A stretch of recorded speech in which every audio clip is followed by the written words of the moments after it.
دوست صرف دوست کے مال کا ہی محافظ نہیں، دوست اپنے دوست کے راز کا بھی محافظ ہے۔ لوگ اپنے دوستوں سے دل کی باتیں کرتے ہیں، مسیحا جان کے، محبت والا جان کے، خیر خواہ جان کے۔ اپنی خاص بات لوگ بتا گئے، اس نے تو بڑا خیر خواہ جان کے بات کی تھی، لیکن مزاج تھا غیبت کا، طبیعت تھی چغلی کی، باتیں کرنے کا چسکا تھا، ذائقہ لگا ہوا تھا زبان کو کہانیاں سنانے کا، تو اس نے بڑا اعتماد کر کے بات بتائی اور اس نے آگے سنانی شروع کر دی۔ میرے نبی پاک صلی اللہ علیہ وسلم نے فرمایا مشورہ ایک امانت ہے، اور جب تم سے مشورہ لیا جائے تو دیانتداری سے دیا کرو۔ تمہیں کوئی بندہ اپنے گھر کی ذاتی بات بتا کے تم سے رائے لے رہا ہے، تم اسے نشر کر رہے ہو، آگے بیان کر رہے ہو۔ کبھی اپنے دوستوں کا راز ادھر ادھر نہ کریں، پوری طرح اس پر پابند رہیں، امین بنے۔ کسی کی بات پتہ چل جائے پھر اس پر ڈیوٹی کریں، پھر اس کو سنبھال کے رکھیں۔ یاد رکھنا، میرے نبی پاک علیہ السلام نے فرمایا ہے اگر تم کسی شخص کو رسوا کرو گے نا تو تم 7 کمروں میں پیچھے بھی بیٹھے ہوئے تو اللہ تمہیں وہاں رسوا کر دے گا۔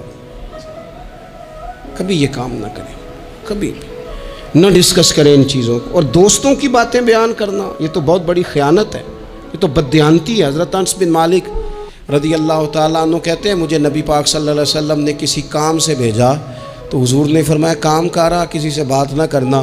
کہتے ہیں میں وہ کام کر کے حضور کو بات بتا کے واپس گھر گیا تو میری والدہ نے پوچھا کہاں گئے تھے؟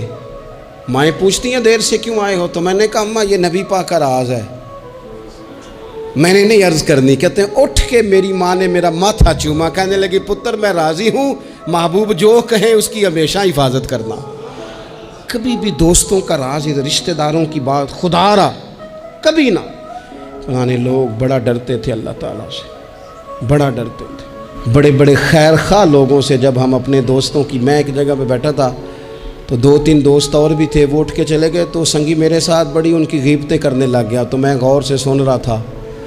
مجھے کہنے لگا آپ پریشان ہیں کسی بات سے؟ میں نے کہا پریشان تو اس لیے ہوں کہ وہ تو چلے گئے، تو نے ان کی بات چھیڑ دی ہے، تو میں اب ڈر رہا ہوں کہ میں جاؤں گا تو پیچھے میرا کیا حال کرے گا۔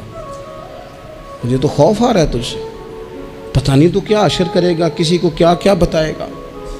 تو خوفناک منظر ہے، اس لیے کہ اگر تو کسی کی بات آ کے کر رہا ہے تو تیرے سے امید ہے 100% کہ تو ہمیں معافی نہیں دے گا، کہ تیرا یہ لہجہ ہے، یہ تیرا انداز ہے، تو کرتا ہی اسی طرح ہے۔ تو بعض اوقات چلیں اللہ تعالیٰ نے دل کسی کا بدلنا ہوتا ہے۔ وہ میرے دوست وہیں شرمندہ ہو گئے، کہنے لگے آپ نے بڑی اچھی توجہ دلائی، آج کے بعد اس طرح نہیں کروں گا۔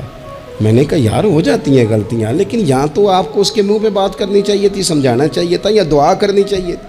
اپنے سنگیوں کا، ساتھ رہنے والوں کا قصہ آپ بیان کر رہے ہیں۔ اعلیٰ ظرف لوگوں کا یہ طریقہ اور سلیقہ نہیں ہو۔